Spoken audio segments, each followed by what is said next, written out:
ክቡር አፈ ጉባኤ አገኘሁ ተሻገር፣ የጠቅላይ ፍርድ ቤት ፕሬዝዳንት ክቡር ቴዎድሮስ ምህረት፣ የፓርቲያችን ምክትል ፕሬዝዳንት ክቡር አቶ አደን ፋራህ፣ የኢንዱስትሪ ሚኒስትር መላኩ አለበል፣ ክቡራን ሚኒስትሮች፣ የተከበራችሁ የምክር ቤት አባላት፣ ክቡራን እንግዶች፣ ከሁሉ በላይ የኢትዮጵያ ታምርት ቤተሰቦች ለአራተኛ ዓመት የኢትዮጵያ ታምርት የኤክስፖ ፕሮግራምና ለተገኘው ውጤት በጋራ ስላደረሰን እንኳን ደስ ያላችሁ፣ እንኳን ደስ ያለን ለማለት እወዳለሁ።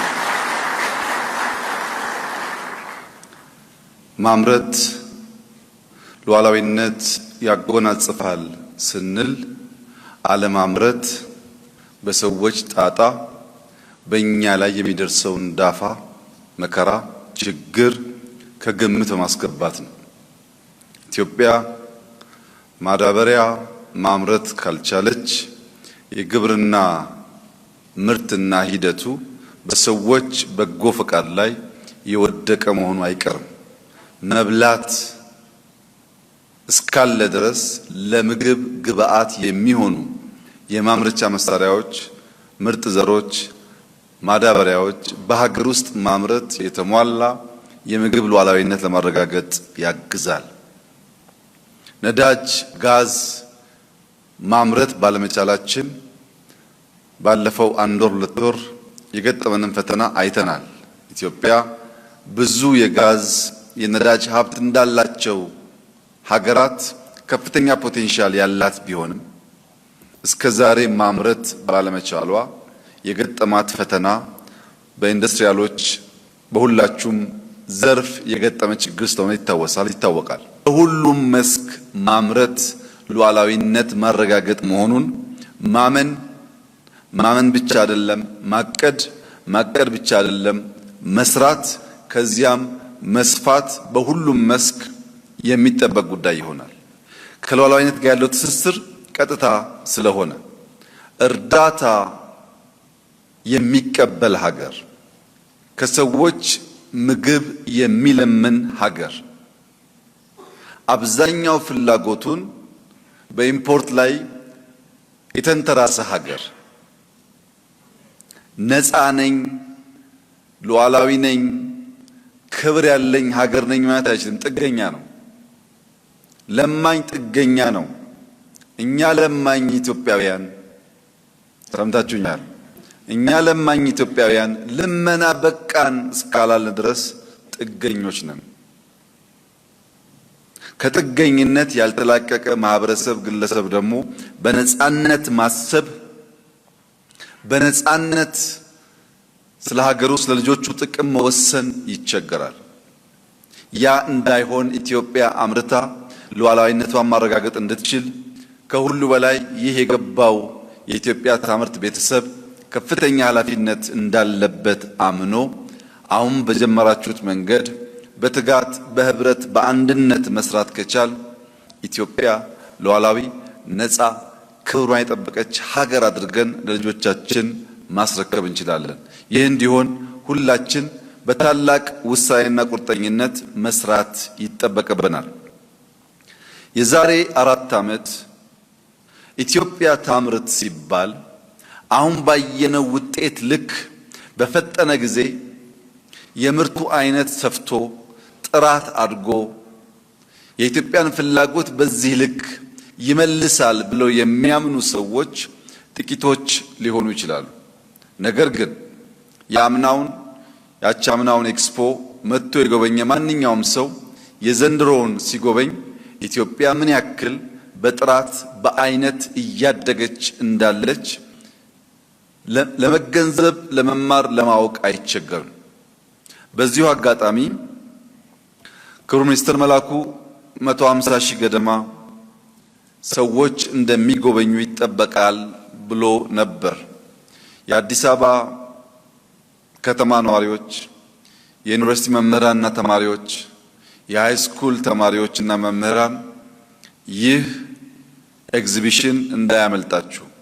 በጣም በርካታ ትምህርት የሚገኝበት ለመፍጠር ሰው ለመሆን ለማደግ በውስጣቸው የተደበቀውን ብቃት ኢግናይት ለማድረግ የሚያስችሉ ፕሮዳክቶች ስላሉ የምትማሩ የምታስተምሩ መነገድ ማምረት የምትመኙ የምታስቡ ሰዎች በዚህ ስፍራ እየመጣችሁ የነዚህን ድንቅ ኢትዮጵያውያን የአእምሮና የእጅ ስራ ብትጎበኙ በነፃ ብዙ ዕውቀት ትገበያላችሁ ብዬ አምናለሁ።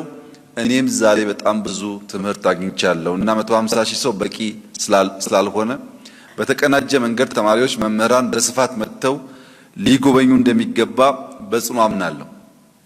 የኢትዮጵያ ታምርት እንቅስቃሴ ምንም እንኳን በእድሜው ለጋ ቢሆንም ገና 4 ዓመት ቢሆንም ንቅናቄውን ከጀመር በከፍተኛ ደረጃ ግን ሪስፖንድ እያደረገ ነው።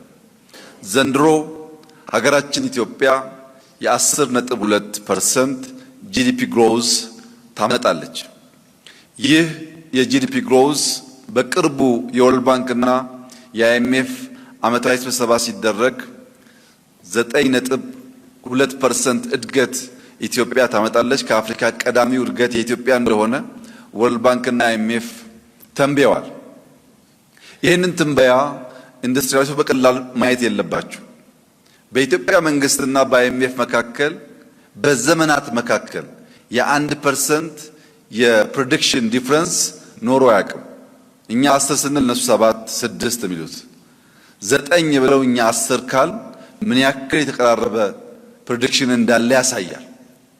የዘንድሮ የ10.2% እድገት የሚረጋገጠው ፕራይመሪሊ ኢንዱስትሪውና ኢትዮጵያ ታምርት በፈጠሩት ንቅናቄ ስለሆነ ለዚህ እድገት የናንተ አስተዋጽኦ ከፍተኛ ስለሆነ እንኳን ደስ ያላችሁ ለማለት እወዳለሁ።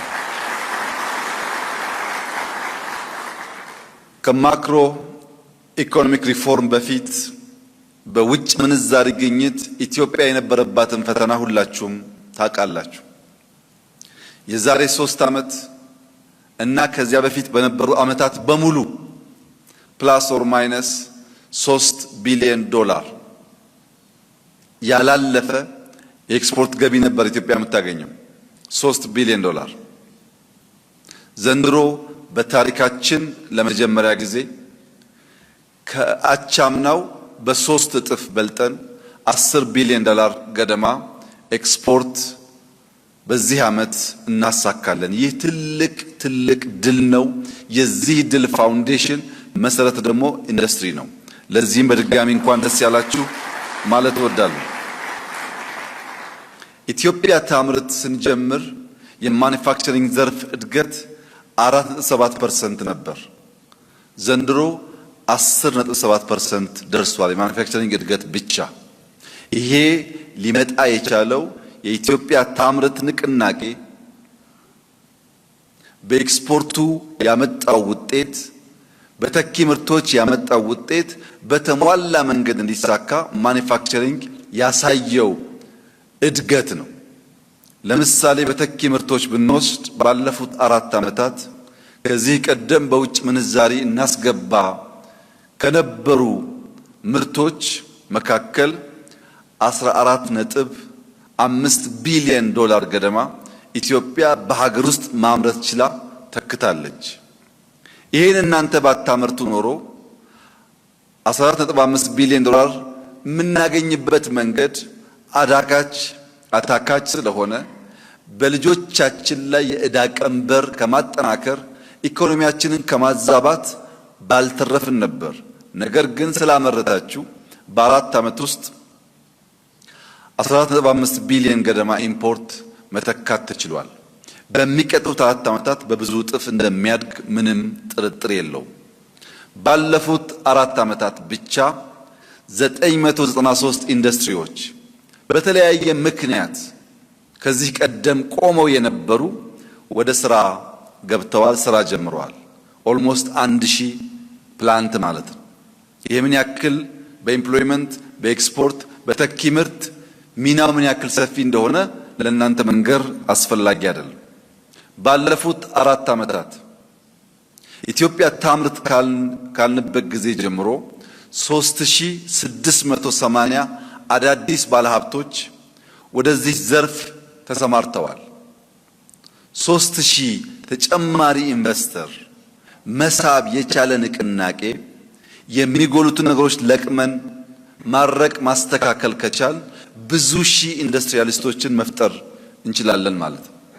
ከዚህም አንፃር የኢትዮጵያ ታምርት በኤክስፖርቱ በስራ መፍጠር ዘርፍ ካመጣው ውጤት ተጨማሪ ሰዎች መፍጠር መስራት ፋብሪካ መትከል እንዲችሉ ያስቻለ ስራ ስለሆነ ለዚህ ስራ ስኬት ኢንዱስትሪያሊስቶች፣ የስራ አመራሮች፣ አጠቃላይ የተሳተፉ ስቴክሆልደሮች ላደረጉት ጉልህ አስተዋጽኦ በራሴና በኢፌዴሪ መንግስት ስም የከበረ ምስጋና ማቅረብ እወዳለሁ። ክቡራትና ክቡራን፣ ካላመረትን ክብራችን ነፃነታችንን መጎናጸፍ ስለምንቸገር ለማምረት ከናንተ ምን ይፈልጋል፣ ከመንግስት ምን ይፈልጋል፣ በየደረጃ ካሉ ስቴክሆልደሮች ምን ይፈልጋል የሚለውን የሚፈታ የኢንዱስትሪ ስትሪንግ ኮሚቴ አቋቁመን ላለፉት ዓመታት ስንሰራ መቆየታችን ይታወቃል። ይሁንና በመሬት በኢነርጂ በመጠኑም ቢሆን በፋይናንስ ዘርፍ መሻሻሎች ያሉ ቢሆንም በቅርቡ በነበረን ግምገማ የተገነዘብነው ነገር ዛሬም ለማየት እንደሞከርኩት አሁንም ቢሆን የኢትዮጵያ ፋይናንሻል ሴክተር ለኢንዱስትሪው የሚያቀርቡት ብድር ድጋፍ አነስተኛ ሆኖ አግኝተነዋል። በዚህም ምክንያት በሚቀጥሉት ጥቂት ሳምንታት ምናልባት ወር ባልሞላ ጊዜ ውስጥ ሕግ እናወጣለን። እያንዳንዱ የኢትዮጵያ ሀብት ምን ያህል ፐርሰንቱ ወደ ኢንዱስትሪ መፍሰስ እንዳለበት በግልም በመንግስትም ባንክ ሕግ ስለምናወጣ ከፋይናንስ ጋር ያለው ቻሌንጅ እንዳለ ይቀረፋል ብዬ መናገር ቢያስቸግረኝም አሁን ግን ኢንዱስትሪው ሊያገኝ የሚገባውን ድርሻ እንዲያጣ ያደረጉ ሰው ፈጠር ችግሮች የሚቀረፉበት ሕግ ለማውጣት የኢትዮጵያ መንግስት በስራ ላይ ስለሆነ ይህ ለእናንተ ትልቅ ብስራት ስለሆነ እንኳን ደስ ያላችሁ ማለት እወዳለሁ። ነገር ግን የኢትዮጵያ ሀብት የእናንተን ፍላጎት ሊመልስ አይችልም። 100% ያለንን ሀብት ለኢንዱስትሪ ማበደር ብንወስን እዚህ ውስጥ ካላችሁ 20-30 ሰዎች አያልፍም። ብዙ ሀብት ካልፈጠርን በቀር አሁን ያለው ሀብት በቂ አይደለም። ያ ያለው ሀብት ግን በትክክለኛው መንገድ ለሁሉም ሴክተር ፌር በሆነ መንገድ ክፍፍል መፍጠር እንዲቻል ሁሉ ነገር ንግድ፣ ሁሉ ነገር ኮንትሮባንድ ብቻ እንዳይሆን በሕግ የሚቀየር ይሆናል። ያ እንደተጠበቀ ሆኖ በተጨማሪም በኢትዮጵያ ሶቨሬን ዌልዝ በኢአይኤች በኩል እና በእናንተም ትስስር ሊሰራ የሚገባው አንድ ወቅታዊ ጉዳይ ብዬ የማስበው ነገር ከማምረት ባሻገር ያለ የንግድ ትስስር ነው። ብዙ ምርቶች አሉ። አፍሪካ ውስጥ ባለው ማርኬት ውስጥ ኩባንያዎች እየፈጠርን መሄድ አለብን። አንዱ እዚህ ያመርታል፣ አንዱ ከዛ ገዝቶ እዛ ያከፋፍላል። የኢትዮጵያን አምራቾች አምርቱ ስትባሉ ነበር። አሁን ደግሞ ውጡ 5፣ 10፣ 15 ኩባንያ ከቻለ በግል ካልቻለ በህብረት አሊያም ከመንግስት ጋር እየተቀናጀ ቢያንስ በተመረጡ 5፣ 10 አፍሪካ ሀገራት የኛ ኩባንያዎች መሄድ አለባቸው። ኢትዮጵያ ትልቅ ማርኬት ያላት ሀገር ብትሆንም በአፍሪካ ውስጥ ያለውን ገበያ ለመቀራመት ከፍተኛ እድል ያላት ሀገር ስለሆነች አእምሯችሁን ማምረት ብቻ ሳይሆን የአፍሪካን ማርኬት ለመሻማት በሚያስችል መንገድ ማዘጋጀት ያስፈልጋል። ከዚህም አንፃር መንግስት የራሱን ሆምወርክ የሚሰራ ይሆናል። ክቡራት አምራቾች፣ ኢንዱስትሪያሊስቶች፣ አንዳንድ ኢትዮጵያውያን ህይወታቸውን ገብረው በአርበኝነት የኢትዮጵያን ነፃነት ለማረጋገጥ ይተጋሉ። አንዳንዶች ዕውቀታቸውን፣ አንዳንዶች ጉልበታቸውን፣ አንዳንዶች ጊዜያቸውን ይሰዋሉ። ከናንተ ደግሞ የኢኮኖሚ አርበኝነት ይፈልጋል። እናንተ ካላመረታችሁ ወታደር ደሞዝ የለውም። እናንተ ካላመረታችሁ የምታዩት ማንኛውም የልማት እንቅስቃሴ ሊከናወን አይችልም። የኢኮኖሚ አርበኛ ለመሆን ደግሞ ግብር መክፈል ብቻ ሳይሆን ኮንትሮባንድ፣ ሌብነት፣ ሾርትከት በመንግስትም በእናንተም ሳይድ ያለውን እያረቁና እያስተካከሉ መሄድ የእውነተኛ አርበኝነትን ስሜት መላበስ ያስፈልጋል። ከዚህ አንጻር በተሰራው የምንኮራ የምናመሰግን ሲሆን ተጨማሪ ጥረት ከእናንተ ይፈልጋል። ከዚህ ጥረት ውስጥ አንደኛውና ዋነኛው ኢትዮጵያ ውስጥ እስካሁን እየተመረቱ ካሉ ምርቶች በተጨማሪ 96 አይነት ምርቶች ተለይተዋል። ልናመርታቸው የምንችላቸው፣ ልናመርታቸው የሚገቡ፣ ልናመርት ስንችል ከውጭ የምናመጣቸው 96 ገደማ ታይፕስ ኦፍ ፕሮዳክሽን ኢትዮጵያ ውስጥ መጀመር ይቻላል። ይሄን ለማድረግ ልየታው ስላለቀ በእናንተ በኩል መረጃውን ከኢንቨስትመንት ኮሚሽን ከኢንዱስትሪ ሚኒስቴር በመውሰድ እነዚህን ዘርፎች በፈጠነ መንገድ በመተካት ከውጭ የምናመጣቸው ምርቶች ማስቀረት ይኖርብናል። ለምሳሌ በኮንስትራክሽን ዘርፍ በቅርቡ የሴራሚክስ ፋብሪካ እናስመርቃለን። ኢትዮጵያ ላለፉት በርካታ ዓመታት ድንጋይ ተሸክማ ትመጣ ነበር። ፖርት የሌላት ሀገር፣ ጠንካራ ሎጂስቲክስ ሲስተም የሌላት ሀገር ለኮንስትራክሽን ሴክተር ግብአት እንዲሆን ድንጋይ ተሸክማ አምጥታ በሚፈለገው ልክ ግንባታን ማፋጠን አትችልም። አሁን ሴራሚክስ በሀገር ውስጥ በቅርቡ ይመረቃል። ከአንድም ሁለት ይመረቃሉ። እነዚህ የኢትዮጵያን ፍላጎት 100% ይመልሳሉ። እነዚህን የሴራሚክስ አምራቾች ወደ ፖርስሊን፣ ግራናይት፣ ማርብል ማሳደግ አለብን። ድንጋይ መሸከም የለብንም። ለዚያ በቂ የሆነ ግብአት ኢትዮጵያ ውስጥ ስላለ ያን እየለያችሁ ማምረት ከሁላችሁ የሚጠበቅ ይሆናል። በማምረት ክብራችንን፣ ነፃነታችንንና ተጨማሪ እድገት ማፋጠን እንችላለን። እናንተ ስራ ስለምታውቁ፣ ስራ ስለምትፈጥሩ፣ የስራም ጉዞ ስለሚገባችሁ በድፍረት ልነግራችሁ የምፈልገው ነገር የ10.2% እድገት ብቻ ሳይሆን ኢትዮጵያ አስደናቂ በሆነ መልኩ በግብርናው፣ በማይኒንግ፣ በኢንዱስትሪ፣ በቱሪዝም ከሁሉ በላይ ደግሞ በቴክኖሎጂ በጣም ፈጣን የሆነ እድገት እያሳየች ያለች ሀገር ናት። በብዙ ፕሮዳክቶች ለኛ ኮንሰምሽን ብቻ ሳይሆን ለአፍሪካ ማርኬትም ማቅረብ የቻለች ሀገር ናት።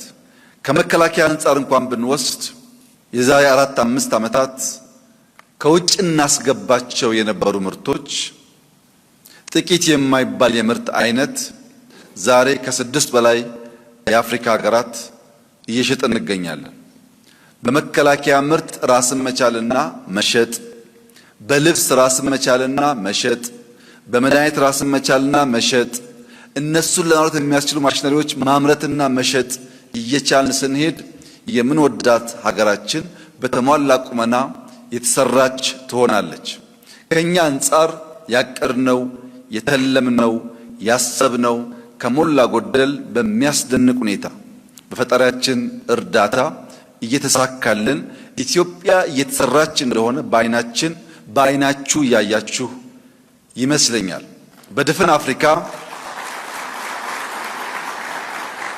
በድፍን አፍሪካ ያለው ምኞት በእኛ ልክ በሁሉም ዘርፍ የመጣ እድገትና ሲሰራ የሚታይ ሀገር ማየት የብዙ ዜጎች ምኞት ነው። እኛ ይህን እድል እንጠቀም፣ እንተባበር፣ በጋራ እንስራ፣ ከጉድለት እንማር፣ ለላቀ ውጤት ለላቀ አቺቭመንት በምቀኝነት መንፈስ ሳይሆን በትብብር መንፈስ አብረን እንቁም። የኢትዮጵያን ብልጽግና በጋራ እናረጋግጥ። ኢንዱስትሪና ማምረት ለብልጽግና፣ ለነጻነት፣ ለክብር ወሳኝ መሰረቶች ስለሆኑ በጋራ ይህን መሰረት እንድናቆም ጥሪ እያቀረብኩ ኢትዮጵያ በልጆቿ ጥረት በልጆቿ ምርት ታፍራና ተከብራ ለዘላለም ትኑር። እጅግ አድርጌ አመሰግናለሁ።